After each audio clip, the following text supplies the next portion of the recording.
सभी मित्रों को मेरा प्रणाम। और हम लोग इंतजार कर रहे थे, एक बहुत ही अच्छा फिल्म बना रहे थे Pawan Singh, power star Suryavansham film है।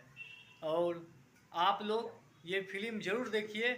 और हम तमाम देश के जितने भी युवा हैं, हम कहेंगे, सभी से हाथ जोड़कर विनती करेंगे कि आप लोग भी जाइए और ये सूर्यवंशम फिल्म जरूर देखिए। और अपना बिहार के लाल को, पावर स्टार को, पवन सिंह जी को आप लोग अपना आशीर्वाद दीजिए। और आप देख सकते हैं काराकाट के जनता जनार्दन से भी अनुरोध है कि आप लोग जरूर जाइए, फिल्म देखिए और अपने बेटा को आशीर्वाद दीजिए, क्योंकि ये पावर स्टार पवन सिंह भैया जी हैं। और ये आप जिस प्रकार से आप देख रहे हैं कि नमस्ते काराकाट, हम आपके बेटा भाई पवन सिंह।